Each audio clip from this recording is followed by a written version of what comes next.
Флиппинг саласына қалай келдім? Айналысып жүрген кәсібіме 5 жыл болды. Негізі бизнес саласында айналысып жатқаныма 23 жыл болды. Психология жоқ, ешқандай білім жоқ. Бір жылға мақсат қояды екем. Мен жер алам. Жасым 35-40-тарға келгенге дейін 10 квартира алып тастаймын. Сосын сол квартираларды арендаға беріп қойып, ол маған жұмыс жасайды. Сол кезде мен босаймын. Үйде тамағымды істеп, жаңағы үйді екеуі де қарсы болды. Сен қалай 5 үйіңді сатып барып ЖК Тамерланнан бір үйге ақшаңды құясың? Ана үй 50 миллион. Егер де мен сол жерде қалып кетіп, ол сөзді естімегенде, тойым жасалғанда бұл жетістіктерге жетпес едім.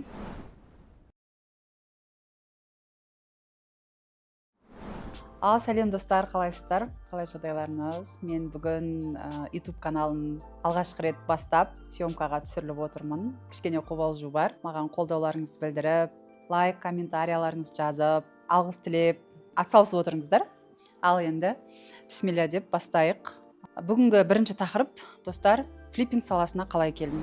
Флиппинг саласын айтпай тұрып, өзімді таныстырып өтейін. Шолпан Ибатбекқызы, мен парақшама тіркеліп алсаңыздар болады. Үй алып, үй сатып, айналысып жүрген кәсібіме 5 жыл болды. Негізі бизнес саласында айналысып жатқаныма 23 жыл болды.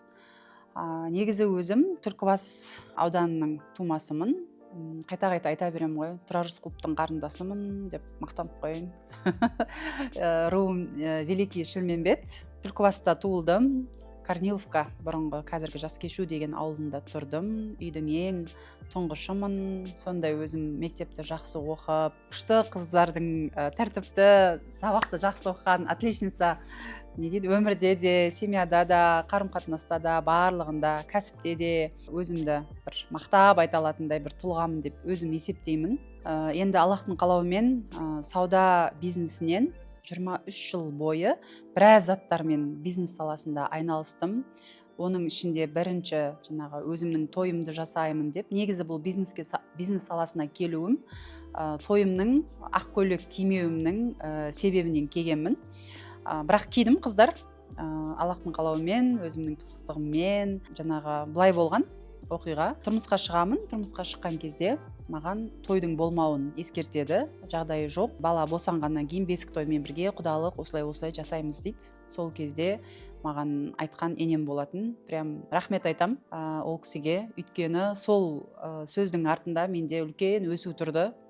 Егер де мен сол жерде қалып кетіп, ол сөзді естімегенде, тойым жасалғанда бұл жетістіктерге жетпес едім. Тойымды жасауға Шолпан Шымкент қаласына бірінші саудаға басып келемін. 2 айдың ішінде 150 мың теңге ақша жасап, майда шүйде сатам, хостовары қазіргі 150 мың теңге, ол 2003 жылы тойымды жасап, тойымды өткізіп, дүркіретіп, армандаған ақ көйлегімді киіп, ол кезде Мерседес деген хит болатын, сол машинаны прокатқа алып, барлығын жасап, әдемі тойымды өткізем. Қызымды босанғаннан кейін қайтадан саудаға, өйткені сауданың дәмін көріп қалғам, ақша бар екенін білем, отыра алмаймын.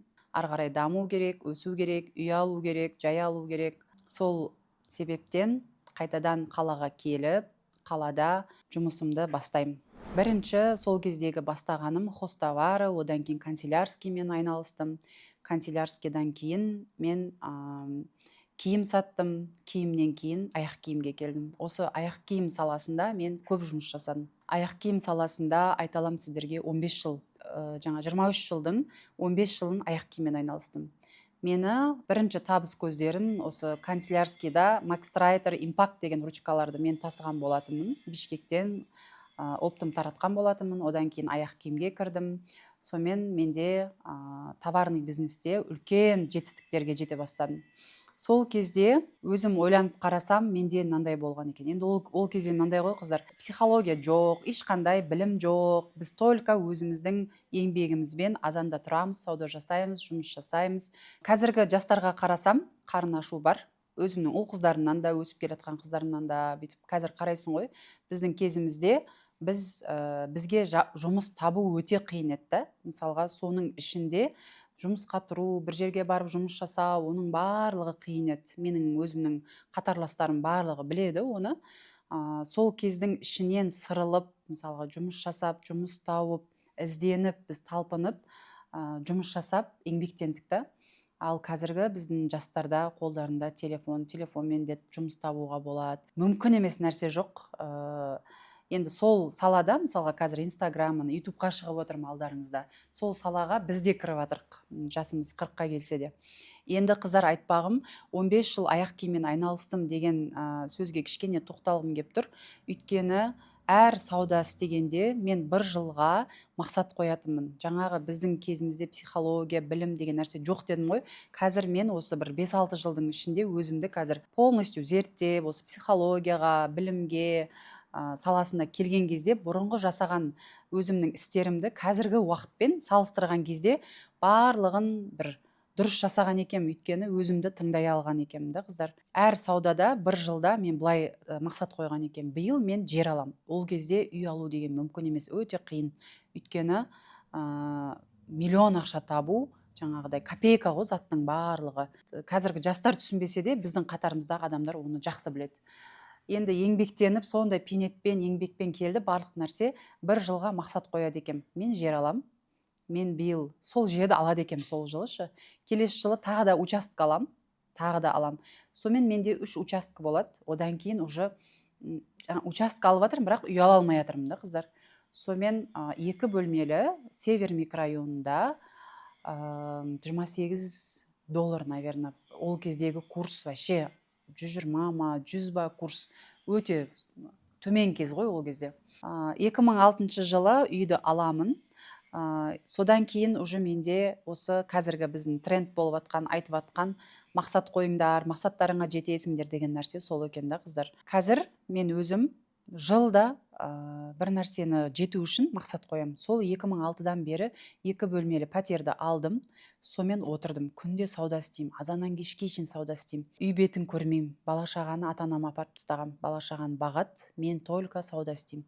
Кешке дейін жұмыста тұрам. 5-ші жылы 1-ші Қытайға барғам. Қазір Қытайға мысалға бару маған енді бір қазір тренд болып жатыр ғой, тоже Қытайға барып. Біз 2005 жылы барып, 2005 жылы сол жақ Қытайдың бүкіл нәрселерін көріп, сол кезде сауданы бастағанбыз. Айтпағым, сол кезде мен отырып алып бүйтетінмін. Балдарымды сағынам, жаңағы өзім үйімде, бала-шағам қасымда. Сонда мен өмір бақи осылай сауда істеп жүре берем ба? Үй бетін көрмеймін. Түнімен күнімен саудада жүрем.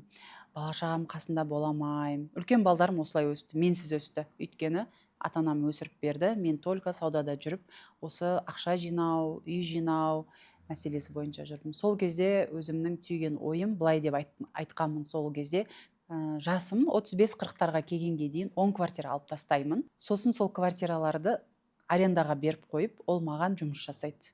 Сол кезде мен босаймын. Үйде тамағымды істеп, жаңағы үйді өзіме сөз беріп, өзіммен сөйлескен сәтім бар еді. Енді сол сәтімде, сол уақытта өмір сүріп жатырмын. Сол флиппингке келуімнің бір себебі сол кездегі 2005-2006-дағы армандарымның процесінде жұмыс жасап жатырмын, өмір сүріп жатырмын. Енді оралайық флиппингке. Осы 2 бөлмелі Севердегі пәтерімді алдым. Север микрорайонынан тағы да 3 пәтер алдым. 2 бөлмелі, 3 бөлмелі. Барлығын алып, бір жылда алам ғой, тағы да квартираны, қыздар. Мен өйткен мақсат қоям. Осы формуланы прям өзіме үйреніп алдым. Микрорайон Северден 3 пәтер алам. Сосын мен енді 2 бөлмеліге сыймай жатырмын. 2 балам бар, жолдасым бар. Сонымен 4 бөлмелі пәтер алайық деп 4 бөлмелі үйге мақсат қоям. Бірақ ол үйді мен через банк алам. 4 бөлмелі үйді алдым. Ол кезде 10 миллионға алдым. Ол 10 миллион деген үлкен көп ақша. Сол 4 бөлмелі үйімде 2 балам өмірге келді. Сол микрорайон Сайрамнан енді бір қызықты айтып берейін. Микрорайон Сайрамнан мен Алаш деген рынокта жасаймын. Алаш базарында жұмыс жасаймын. Шымкенттіктер біледі. Микрорайон Сайрам Шаяхметованың бойында. Рысқұловаға бұрылған кезде қазіргі біздің Нұрсат микрорайоны. Сол жерде поля тұғын. Поляда адамдар пияз егеді. Рабочийлар ғой, адамдар пияз егеді. Пияз еккен адамдар менің көзіме ыстық көрінеді. Өйткені мені әке-шешем университетте оқытқан кезде пияз егіп мен оқытқан. Өйткені менің әке-шешем диханшы болған. И пияз егетін адамдар, поля егетін адамдар маған көзіме ыстық көрінетін. Сауда жасаған кезде әкем жүретін ол кезде. Папам айтам: папа, мына кісілер пияз егіп жатыр екен ғой деп сөйтсем папам айтады, мыналардың пияздары күшті болады, мынау тың жер ғой, мынандай болады деп. Енді өйткені кәсібін біледі ғой өзін, деп сөйтіп қарап өтем. Сонымен күндердің күнінде мен сол жерде күз келеді, пияз егіп жатқан кездер олар.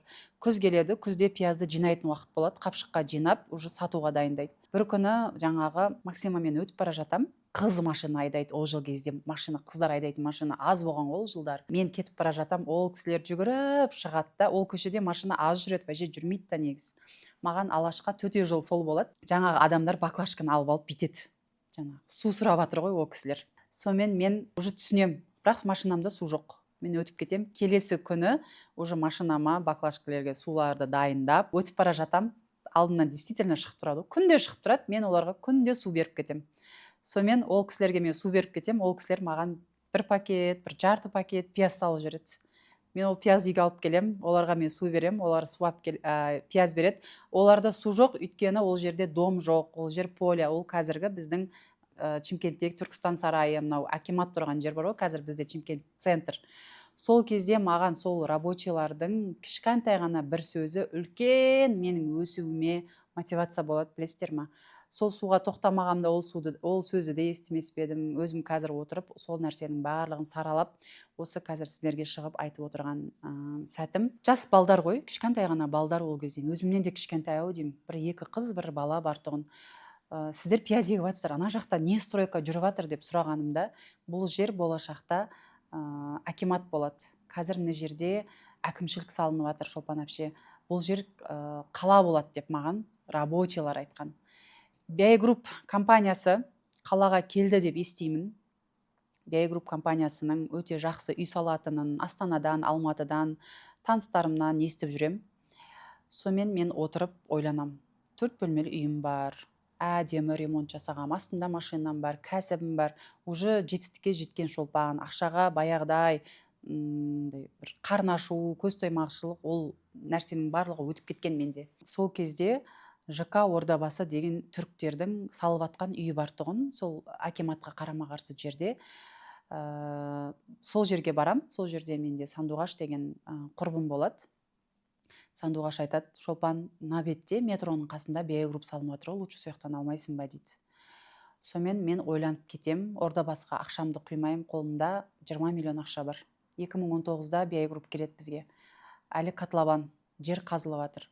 Сонымен жаңағы сөздің бәрін естіп алғам, жаңағы пияз егіп атқан балдардың айтқан сөзі мәңгі есімде қап кеткен. Бұл жақ центр болады, акимат салынып жатыр, больница, мектеп, школа, Түркістан сарайы. Мен біліп тұрмын ол жердің чтобы жанып кететінін, жұмыс жасайтынын. Ол кезде бірақ үй алып сату деген нәрсе кеп тұрған жоқ маған. Просто ұтылмайтынымды біліп тұрмын. Сонда ол жаққа бір қараймын, микрорайон Северге бір қараймын. Ана жақ ескі, ана жақ жаңа. Сонда мен анализ жасаймын ғой, қыздар. Адамның адамнан ерекшелігі ойлау қабілетінде ғана ғой негізі. Егер мен қазір осы жаққа қарай бүкіл аяқта квартираларым бар ғой, мен ескі квартираларымның барлығын ертерек сатып, жаңа жаққа ауыстыру керек деген ой келді. Барып анаммен, ол кезде уже әкем жоқ, анаммен, жолдасыммен ақылдастым. Екеуі де қарсы болды. Сен қалай 5 үйіңді сатып, барып ЖК Тамерланнан бір үйге ақшаңды құясың. Ана үй 50 миллион, 48 миллион, парковкасымен 50 миллион. Ал наяқтағы үйлер 12 миллион, 8 миллион сондай тұрады. Қарсы болады, но бірақ мен тыңдамаймын. Үндемей барып BI Groupқа барам. Гүлжан деген қыз мені қарсы алады. Гүлжан, көріп отырсаң рахмет саған. Гүлжан маған былай бетеді. Қазіргі ЖК Тамерлан, қазіргі Әрлеу деген ол жерде офис тұр. Сол офистің ішінде екеуміз қараймыз. Қай жерде болады менің квартирам? Визуализация кетіп жатыр ана жерде. Шолпан әпше, сіздің 5-ші этаж бос тұр, мына жерде квартира бар, мына жерде. Сонымен біз 5-ші этажды, 13-ші пәтерді мен сол жерде сатып алам. Рассрочкаға сатып алам. 20 миллионын құямын, қалғанын бір жылға шашып тастайды. Мен бір жыл бойы жаңағы мақсатым бар, саудам бар, ақшасын құтылам, кілтім беру сәті келеді. Сонымен кілт беретін күн туады. Сонымен кілт беруге жолдасым сенбейді. Ертесіне азанда ғалым сағат уже 10 болып жатыр, жүр кеттік, кілт беріледі. сонымен ол кезде де сенбейді. ЖК Тамерланға барамыз, барсақ ЖК Тамерланда торжественный қылып шарларының барлығын жасап, оформлениясының барлығын жасап, қызыл дорожканы төсеп тастаған. Ана жерде бізді вообще керемет қарсы алды. Күйеуім түсінбейді, шынымен алдың ба деп. Иә. Сонымен кірдім, ешқандай үй сатылған жоқ, просто кірдім, кілтті алдық. Күйеуім ұрысқан да жоқ, дым да жасаған жоқ. Сол жерде BI групптың қыздарымен рахмет айтып, билеп, ана жерде музыка, той болып отыр ғой. Кілтті алып, квартираны төбеге шығып, бізге көрсетіп, таныстырып, барлығын жаңа тереземіздің барлығы қалаға, метроға қарай қарап тұр. Екі тереземіз дворға қарап тұр. Жаңағы айтып жатырмын, мына жақта бала шағаға қарап тұрамыз. Қарашы, двордың барлығы машина жүрмейді, барлығы қоршалған. Енді біз шетелге келгендей болдық, өйткені Шымкентте ондай үй жоқ. Бірінші рет салынып тұр ондай. ЖК Тамерлан BI групптың бірінші проектісі. Сонымен пәтерлер сату уже басталады. Күйеуіме деген сенімді алып ағам. Жаңағы үйдің ақшасын құтылғанбыз, кілтін алғанбыз. Сонымен сол үйді ремонттау үшін үйлерді сатып 15 миллион 20 миллион аралығында үйді ремонттаймыз. Енді осы үй менің үлкен желаниямды ашады, қыздар. Өйткені үйді мен квартираларды сатып, басқа ЖК-лардан үй алып тастаймын, өйткені рассрочкаға алып тастаймын. Сонымен ананың ақшасын құю, оборотым жетпей жатыр, квартираларды сату керек болады, Сайрамдағы үйде сату керек болады, барлығын сатып, уже квартираларды жаба бастаймын. Сол кезде ЖК Тамерланды мен продажаға қоям, 4 бөлмелі үйімді. Бір айдың ішінде менің квартирам 120 миллион деп қоям, и күйеуім айтады, 120 миллионға кім алады сен квартираңды? Вообще мен түсінбедім деген сияқты сондай қарсылық болады. Сонымен сол квартираны мен қыздар 120 миллионға сатам ғой.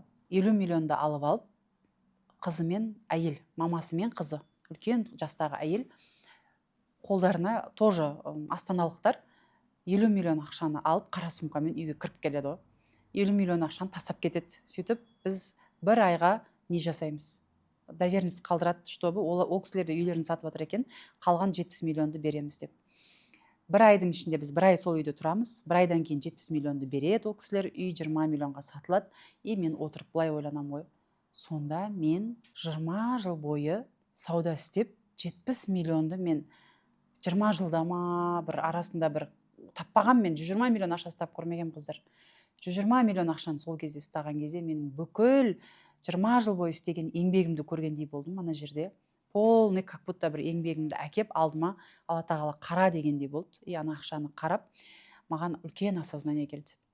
Неге мен осы уақытқа шейін квартира алып сатпағам деген. Бүкіл желаниямды пәтерге, флиппингке келуге ЖК Тамерлан менің бүкіл осознаниямды, желаниямды ашқан пәтер сол. Квартира алдым, квартира саттым. Только сол ЖК Тамерландағыдай бүкіл үйден 70 миллион көріп атқан жоқпын, но бірақтам 10 миллион, 20 миллион, 30 миллион смело ұстап отырмын, қыздар. Барлық нәрсеге тәуекелмен келеді, сол талмай, қорықпай жасағанның арқасы. Если сіздерде қазір сұрақ туындап жатса, қалай сонда мен қорқамын, или сылтау, ертең бастаймын, бүгін бастаймын, мынаны жасамаймын. Тек қана флиппингпен айналысу емес қой, өмірдің барлық саласы негізі ақша табу деген нәрсе сатудан тұрады. Сол үшін сіздерге тәуекелшіл болыңыздар. Бастаған нәрселеріңізді ортада тастамаңыздар, жасаңыздар, аяқтаңыздар деп айтқым келеді.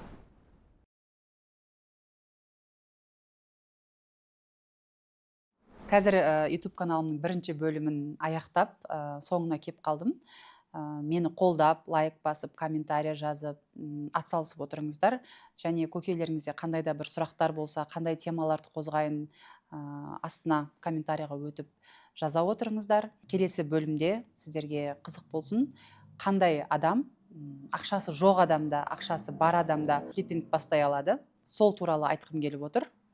Екінші бөлімде күтіңіздер.